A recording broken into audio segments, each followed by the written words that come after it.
Okay, আশা করি আপনারা ভালো আছেন। আমি আমি আজকে এই ক্লাসটা একটু ছোট হবে। আপনাদেরকে কৃতজ্ঞতা জানাচ্ছি যে দুপুরবেলা প্রচন্ড গরমের মধ্যে আপনারা এই ক্লাসে যুক্ত হয়েছেন। আপনারা অনেকে পরীক্ষাও দিয়েছেন, তো যে কারণে অনেকে ব্যস্ত আছেন।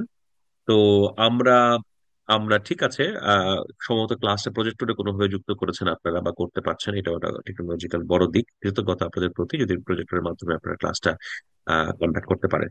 অনেক ধন্যবাদ। তো আমি শুরু করি। হ্যাঁ, আমি ক্লাসটা আবারও বলছি, ক্লাসটা এটা বড় হবে না। আচ্ছা, আমরা গত ক্লাসে এবং আগেরও একটা ক্লাসে আলোচনা করছিলাম। সেটা ছিল যে এরকম যে আমরা আমাদের দেশ, অর্থাৎ যে সকল দেশে আপনার সমাজে দারিদ্রতা আছে এবং অস্থিরতা আছে, অস্থিরতা বলতে আপনার যুদ্ধ পরিস্থিতি আছে, অস্থিরতা বলতে আপনার পলিটিক্যাল ভায়োলেন্স আছে। তো এই সকল দেশ থেকে আপনার মানুষের বিদেশ গমনের, অর্থাৎ অর্থাৎ আপনার অভিবাসী হিসেবে আপনার আশ্রয় গ্রহণ করা অথবা উদ্বাস্তু হিসেবে আশ্রয় গ্রহণ করার আপনার প্রবণতাটা অনেক বেশি। যে কারণে আমরা দেখতে পাই যে আপনার ভূমধ্যসাগর, এদিকে আপনার ড্যারিয়ান গ্যাপ এবং এবং আরো অনেক প্রতিকূল বিভিন্ন পরিবেশে মানুষ যেভাবে প্রাণ প্রাণ হারায় বা বা মৃত্যুর শিকার হন, বলবো বেদনাদায়ক মৃত্যুর শিকার হন, তার মধ্যে অনেকে আপনার বাংলাদেশিরা রয়েছেন। ওকে, একজন জার্নালিস্ট হিসাবে যখন আপনি ফিনান্স অ্যান্ড ইকোনমিক বিটে কাজ করছেন, হ্যাঁ, একজন জার্নালিস্ট হিসাবে এখানে আপনার কিছু দায়িত্ব আছে। যেমন আমরা এর আগে আলোচনা করেছি যে একদম স্থানীয় পর্যায়ে কিভাবে আপনার আহ বিভিন্ন ভাবে আপনার মানুষদেরকে অ্যাট্রাক্ট করে আপনার এই মানব পাচারের ক্ষেত্রে যুক্ত করা হয়। আপনারা গেম দেওয়া শব্দ বের করেছেন, হ্যাঁ। আমি ইন্টারনেটে দেখলাম আমি ইন্টারনেটে দেখলাম আপনার গেম গেম দেওয়ার বাইরে, হ্যাঁ, আমি ইন্টারনেটে দেখলাম গেম দেওয়ার বাইরে আরো আপনার কিছু স্টোরি আছে। যেমন ধরেন, যেমন আমি আপনাদেরকে দেখাই, হ্যাঁ, গেমদের বাইরে আমি আমি কিছু স্টোরি বের করলাম।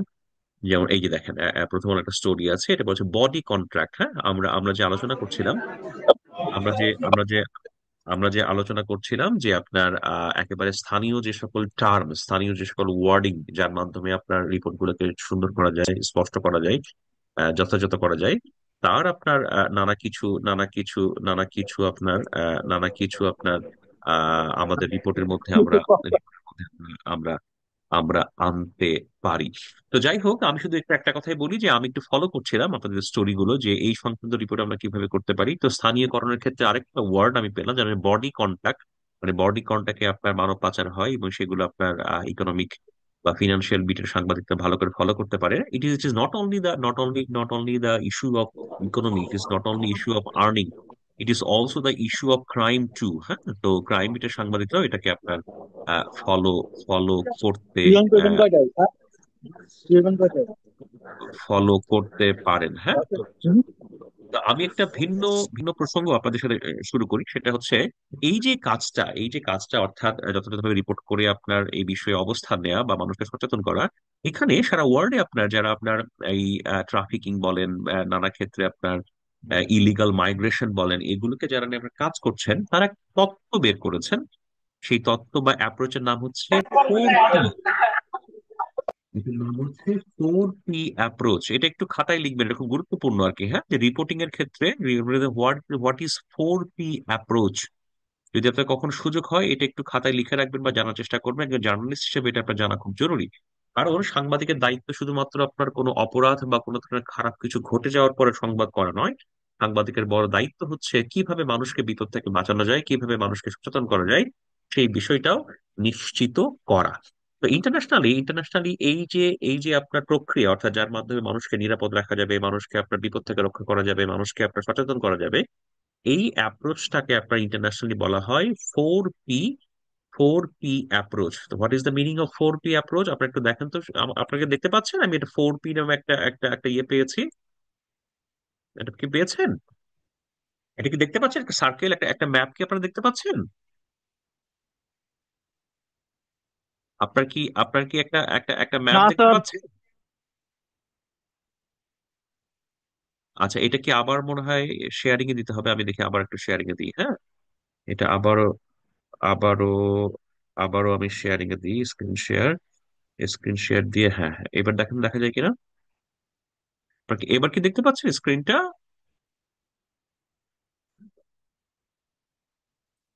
একটা একটা একটা একটা একটা চার্ট কি আপনারা দেখতে পাচ্ছেন? একটা চার্ট। জি আপনার স্যার। কি কোনো, হ্যাঁ, হ্যাঁ, ওকে।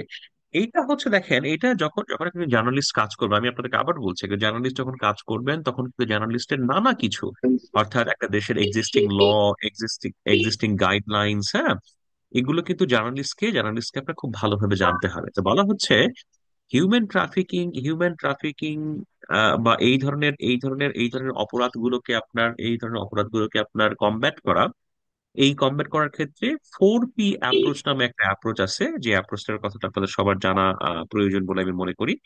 তো আপনারা সবাই একটু আনমিউট করে রাখেন, হ্যাঁ, তো এই, সরি, মিউট মিউট করে রাখেন, হ্যাঁ। তো এই অ্যাপ্রোচের মধ্যে একটা অ্যাপ্রোচ আমরা দেখি, এবং সেখানে কি বলা হয়েছে: 1P for prevention, 1P for protection, 1P for prosecution, and 1P for partnership. এখন প্রথমে আসেন প্রিভেনশন। আমরা এর আগেও বলেছি, ধরেন একটা মানুষ ট্রাফিং নিয়ে চলে গেলেন, পরিবারের প্রচুর টাকা খরচ হলো, জমি জমা বিক্রি হলো, তিনি যে ভয়ঙ্কর রকম পরিস্থিতির মধ্যে দিয়ে গেলেন, হ্যাঁ, শেষে জীবন হারালেন। এখন এই রিপোর্টটা করে তো আসলে সেই মানুষের বা সেই পরিবারের কোনো উপকার হবে না। সেই পরিবারটা নিঃস্বই হয়ে গেল, সেই পরিবারটা ধ্বংসই হয়ে গেল, সেই পরিবারটার বড় ক্ষতি হয়েই গেল। এবং সাথে কি ক্ষতি হলো? আমাদের দেশের ইকোনমির ক্ষতি হলো হচ্ছে দেশের ইমেজের। তো ফলে বলা হচ্ছে যে সাংবাদিকরা সহ যারা আপনার বিভিন্ন বিভিন্ন ধরনের মানুষজন এই ক্ষেত্রে কাজ করেন, আহ ট্রাফিকিং নিয়ে আর কি, তারা আপনার প্রিভেনশনের ক্ষেত্রে গুরুত্ব বেশি দিবেন। তো রিপোর্ট গুলো এমন ভাবে করবেন, এমন ভাবে কাজ করবেন যাতে প্রিভেন্ট করা যায়, থামানো যায়, আগে আটকানো যায়। তারপরে কি প্রোটেকশন। প্রোটেকশন হচ্ছে যখন যখন কেউ আপনার যদি আপনার এই এই প্রক্রিয়ার মধ্যে বা এই ফাঁদে আপনার পা দিয়েই ফেলে, লোভের বশে বাধ্য হয়ে কোনো সিচুয়েশনে, হ্যাঁ, তার যদি, সরি, কোনো বাধ্য হয়ে যদি কোনো কিছু করেই ফেলে, পা দিয়েই ফেলে, তখন তাদের প্রোটেকশনটা খুব গুরুত্বপূর্ণ। এবং প্রোটেকশন কোন করতে ক্ষেত্রে আপনার তিনটা এন্টিটি খুব গুরুত্বপূর্ণ ভূমিকা পালন করতে পারে। একটা কি, একটা হচ্ছে আপনার রাষ্ট্রীয় বাহিনী, এজেন্সিস, একটা হচ্ছে এনজিওস, আর একটা জার্নালিস্ট।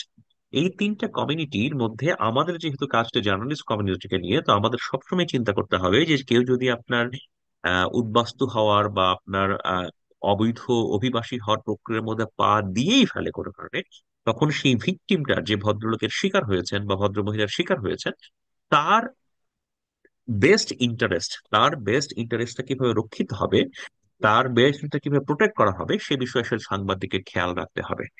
থার্ড পয়েন্টটা কি, কম্ব্যাটিং হিউম্যান ট্রাফিকিং। বলা হচ্ছে হিউম্যান ট্রাফিকিং কমপ্লিট করার জন্য সবচেয়ে গুরুত্বপূর্ণ বিষয় হচ্ছে প্রসিকিউশন, বিচার প্রক্রিয়া।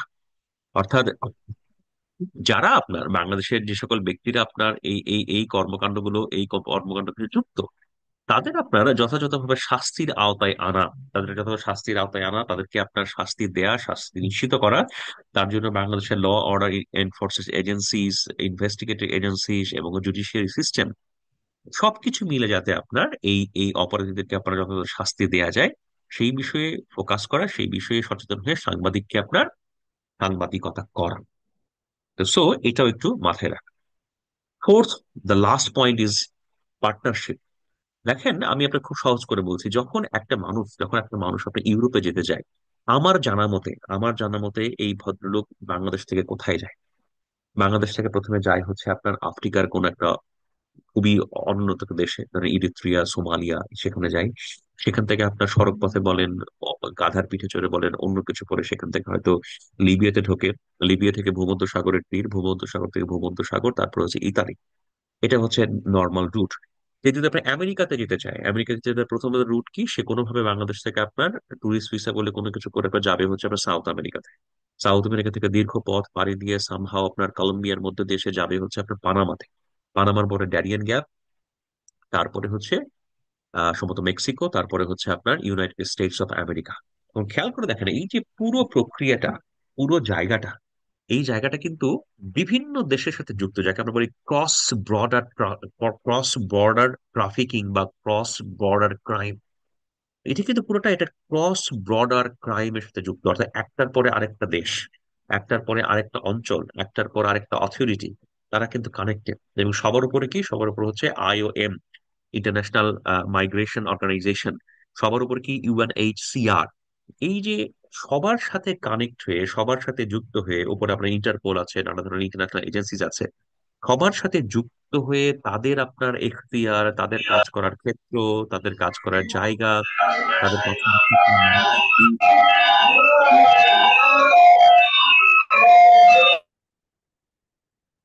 এই যে সবকিছুকে যুক্ত করে যে কাজ করা এবং এই বিষয়ে সাংবাদিককে আপনার অবজার্ভ করা, এটা হচ্ছে সাংবাদিকের বড় একটা দায়িত্ব। তো একজন সাংবাদিক যখন কাজ করবেন, একজন সাংবাদিক যখন আবার ট্রাফিকিং নিয়ে কাজ করবেন, একজন সাংবাদিক যখন এই গুরুত্বপূর্ণ ইস্যু নিয়ে কাজ করবেন, তখন তিনি এই 4P অ্যাপ্রোচ, এই 4P অ্যাপ্রোচটা তিনি মাথায় রাখবেন। কারণ এই 4P অ্যাপ্রোচের মাধ্যমেই, এই 4P অ্যাপ্রোচের মাধ্যমেই একজন সাংবাদিকের আহ কার্যক্রম কার্যক্রম পরিচালিত হবে, এবং যার মূল লক্ষ্য হবে মানুষকে মানুষকে বিপদের পথে যাওয়া থেকে রক্ষা করা। কেউ যদি বিপদের পথে চলেও যায়, তার বেস্ট স্বার্থটা, অর্থাৎ ভিকটিমের বেস্ট ইন্টারেস্টে রক্ষা করা, পরবর্তীতে অপরাধীদের বিচার নিশ্চিত করা। তার পরবর্তীতে এটা যে আপনার পার্টনারশিপের বিষয়, এটা যে একটা ক্রস বর্ডার আপনার ক্রাইম, এই ক্রাইমটা আপনার ক্রস বর্ডার ক্রাইমটাকে আমলে নিয়ে যথাযথভাবে আপনার সাংবাদিকতা। তো আমি আজকের ক্লাসটার খুব বড় করব না, আমি শুধু আপনাদেরকে এই যে কমব্যাটিং হিউম্যান ট্রাফিকিং এর যে আপনার এই যে 4P অ্যাপ্রোচ, এটা একটু আপনারা জানলেন, বুঝলেন, বা এটা পরবর্তী সময় আপনারা অনলাইন সোর্স থেকে, বিভিন্ন সোর্স থেকে পড়াশোনা করতে পারেন। সেই সম্পর্কে জানা, সচেতন হওয়া, এবং একজন রিপোর্টার হিসেবে ব্যাপারটাকে আমলে নিয়ে পরবর্তীতে কাজ করার যে প্রক্রিয়া, সেই প্রক্রিয়াটাতে যুক্ত হওয়ার যে সুযোগ, সেটাকে অ্যাভেল করার জন্য এই টপিকটা আমি আপনাদের সাথে আজকে একটু আলাপ করি। আমি আপনাদের দেখতে পাচ্ছি আপনারা ক্লাসে আছেন, আমি ভীষণ কৃতজ্ঞতা প্রকাশ করছি। অনেকে ইউনিভার্সিটিতে চলে আসছেন, ক্লাস করছেন, আপনারা ক্লাসে বসেছেন। তো আমি আজকের ক্লাসটা আর বাড়াতে চাই না, বড় করতে চাই না। আমি হয়তো এটার কিছু রেফারেন্স, কিছু আপনার টপিক আপনাদেরকে দিয়ে দিব। আপনাদের যদি কোনো প্রশ্ন থাকে, কোনো জিজ্ঞাসা থাকে, আপনারা আমাকে করতে পারেন।